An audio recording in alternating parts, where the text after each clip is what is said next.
눈물, 인간과 동물을 잇는 감정의 다리. 희로애락을 담은 투명한 결정체. 눈물은 단순히 눈을 보호하는 액체가 아닙니다. 그것은 인간의 복잡한 감정을 표현하고 타인과의 공감을 이끌어내며 심지어 동물과의 교감까지 가능하게 하는 매개체입니다.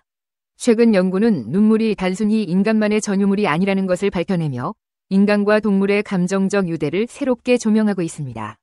여기서는 눈물의 다양한 측면을 탐구하며 그 안에 담긴 의미와 가치를 재발견하고자 합니다. 눈물은 단순히 염분과 수분으로 이루어진 액체가 아닙니다. 기본 눈물, 반사 눈물, 정서적 눈물로 나뉘는 눈물은 각각 다른 역할을 수행합니다. 특히 정서적 눈물에는 스트레스 호르몬인 코르티솔이 함유되어 있어 눈물을 흘리는 것은 스트레스 해소에 도움을 줍니다. 또한 엔도르핀과 옥시토신 등의 호르몬 분비를 촉진하여 심리적 안정과 행복감을 증진시킵니다. 한의학에서는 눈물을 몸의 항상성 유지를 위한 필수적인 요소로 간주하며 특히 간에 화가 많은 경우 눈물을 통해 화를 다스릴 수 있다고 설명합니다. 눈물은 인간의 다양한 감정을 표현하는 강력한 도구입니다. 슬픔, 기쁨, 분노, 억울함 등 다양한 감정이 눈물을 통해 표출되며 이는 타인과의 공감과 소통을 가능하게 합니다. 특히 어린아이들은 언어 능력이 발달하지 않은 상태에서 눈물을 통해 자신의 불편함과 불안감을 표현합니다. 성인이 되어서도 눈물은 비언어적인 소통수단으로 활용되며 때로는 말보다 더 강력한 메시지를 전달하기도 합니다. 눈물은 개인적인 감정 표현을 넘어 사회적 의미를 지니기도 합니다. 역사적으로 눈물은 애도와 치유의 의례와 깊은 관련이 있습니다. 고대부터 현대에 이르기까지 다양한 문화권에서 눈물은 슬픔과 상실감을 표현하고 고인을 추모하며 공동체의 아픔을 치유하는 역할을 해왔습니다. 눈물을 통해 우리는 서로의 아픔을 공유하고 슬픔을 극복하며 함께 앞으로 나아갈 힘을 얻습니다. 눈물은 예술 작품에서도 중요한 역할을 합니다. 그림, 음악, 영화 등 다양한 예술 작품은 눈물을 통해 감동과 공감을 불러일으킵니다. 마크 로스코의 그림 앞에서 흘리는 눈물, 영화 퍼펙트 데이즈의 마지막 장면에서 주인공이 흘리는 눈물은 단순한 슬픔을 넘어 삶의 무상함과 인간 존재의 근원적인 질문을 던집니다. 눈물은 예술 작품의 감동을 더욱 깊게 만들고 관객들의 마음속에 오래도록 남는 여운을 선사합니다. 최근 연구는 동물도 인간과 마찬가지로 정서적인 눈물을 흘린다는 것을 밝혀냈습니다. 코끼리가 동료의 죽음을 애도하며 눈물을 흘리고 강아지가 주인과 재회하며 기쁨의 눈물을 흘리는 모습은 인간과 동물이 감정적으로 연결되어 있음을 보여줍니다. 이러한 연구 결과는 인간 중심적인 사고에서 벗어나 동물과의 공존과 윤리적인 대우에 대한 새로운 시각을 제시합니다. 눈물은 오랫동안 성별화된 체액으로 여겨져 왔습니다. 여성의 눈물은 나약함이나 감정적인 불안정의 상징으로 남성의 눈물은 강인함이나 냉철함의 부재로 해석되는 경향이 있습니다. 하지만 이러한 편견은 눈물의 본질을 왜곡하고 남성과 여성 모두에게 부정적인 영향을 미칩니다. 눈물은 남녀 모두에게 자연스러운 감정 표현이며 사회적 편견 없이 존중받아야 합니다. 정치인들의 눈물은 종종 진정성 논란에 휩싸입니다. 악어의 눈물처럼 거짓 눈물로 비판받기도 하고 진심에서 우러나온 눈물로 칭송받기도 합니다. 눈물은 강력한 정치적 도구가 될 수 있지만 동시에 조작과 악용의 가능성도 존재합니다. 따라서 우리는 정치인들의 눈물을 비판적인 시각으로 바라보고 그 진정성을 판단해야 합니다. 인공지능 기술의 발전은 눈물에 대한 새로운 가능성을 제시합니다. 인공지능은 인간의 감정을 분석하고 눈물의 의미를 해석하며 심지어 인간과 감정적으로 교류하는 능력을 갖추게 될 수도 있습니다. 이는 인간과 인공지능의 상호작용을 더욱 풍부하게 만들고 새로운 형태의 소통과 공감을 가능하게 할 것입니다. 눈물은 우리 삶의 다양한 측면을 비추는 거울입니다. 그것은 우리의 기쁨과 슬픔, 사랑과 분노, 희망과 절망을 담고 있습니다. 눈물을 통해 우리는 자신을 더 잘 이해하고 타인과 깊이 있게 소통하며 세상을 더욱 따뜻하게 만들 수 있습니다.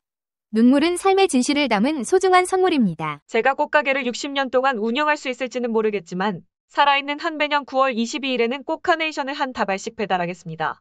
꽃가게 주인이 전한 사연이 눈물로 적셨다. 온라인 미디어 버즈핸드가 전한 그의 기록을 재구성한 내용이다. 그날 날이 너무 좋아서인지 손님이 없었다. 나도 볕이나 쬐겸 가게 입구에 있었다. 살짝 잠이 들었다가 가냘픈 목소리에 잠이 깼다. 눈을 떠보니 한 소년이 창백한 표정에 옅은 미소를 띠고 나를 보고 있었다. 아주머니, 꽃을 몇십 년어치 주문할 수 있어요? 소년의 물음에 나도 모르게 피식 웃음이 났다. 이런 꽃 주문은 처음이었다. 하지만 소년은 진지했다. 60년어치 꽃을 주문하고 싶어요.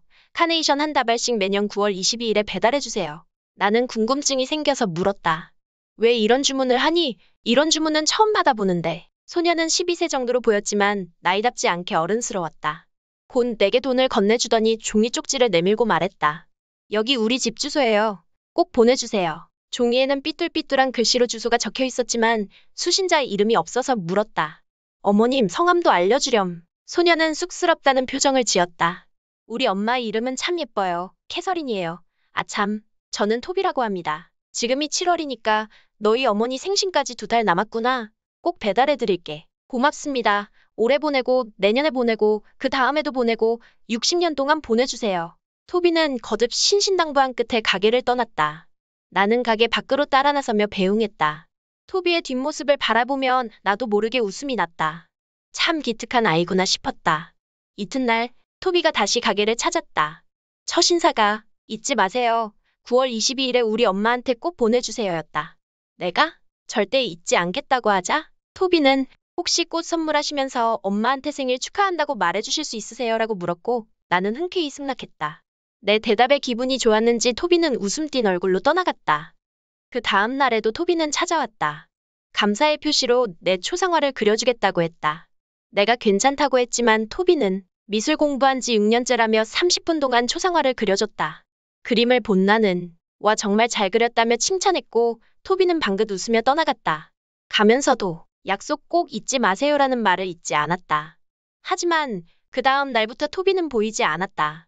나는 다소 실망했지만 언제 또 오겠지 싶었다.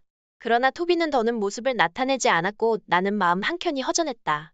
그래서 9월 22일이 기다려졌다. 그때 아이의 집에 꽃을 배달해주며 아이 어머니에게 토비가 참 귀엽다라고 칭찬해주려 했다. 그리고 9월 22일 카네이션 한 다발을 예쁘게 포장해 토비가 적어준 주소로 향했다. 가까운 곳이었다. 아이와 어머니가 함께 기뻐할 모습이 눈앞에 선했다. 현관문에 도착해 초인종 누르니 잠시 후 한 중년 여성이 문을 열고 나왔는데 초췌한 모습이었다. 캐서린 씨세요? 라고 묻자 그녀는 천천히 고개를 끄덕였고 나는 말했다. 아드님이 주문한 꽃 배달 왔습니다. 생일 축하드려요. 순간 그녀는 당황한 얼굴로 말했다. 제 아들이라고요? 잘못 찾아오신 것 같은데. 2달 전에 토비라는 아이가 우리 가게에 와서 엄마 생일에 보내달라며 꽃을 주문했어요. 말이 없던 그녀는 잠시 후 왈칵 눈물을 쏟아냈고 나는 당황스러워 어쩔 바를 몰랐다. 왜 우는 거지? 그녀는 눈물을 닦으며 집 안으로 나를 안내했고 나는 따라 들어가며 아드님이 참 귀여우시던데요. 제 초상화도 그려줬어요 라고 말했다. 그녀는 맞아요. 너무 귀여워요라며 재차 말을 잊지 못했다. 순간 나는 불길한 예감이 들었다. 우리 애는 백혈병이었어요. 사방으로 다니며 치료를 받았는데 아무 소용이 없었어요. 아이도 아마 자기가 세상을 떠나리라고 알았을 거예요. 3년 전 제 생일날 앞으로 매년 꼭 카네이션 한 다발 선물하겠다고 손가락 걸고 약속하더니 여기까지 들은 나는 하늘이 무너지는 기분이었다. 머리가 붕 뜨는 듯하더니 눈물이 쏟아졌다. 이후 토비 엄마와 어떻게 헤어져 가게로 돌아왔는지 기억나지 않는다. 다만 그날 하루 온통 토비 생각뿐이었다. 환하게 미소 짓던 가녀린 얼굴이 선했다. 내가 꽃가게를 60년이나 운영할 수 있을지는 모르겠지만 살아있는 한 매년 9월 22일에는 토비의 엄마에게 카네이션을 선물할 것이다. 토비의 소원을 꼭 이뤄줄 수 있도록 앞으로 60년은 살 수 있기를 하늘에 기원한다.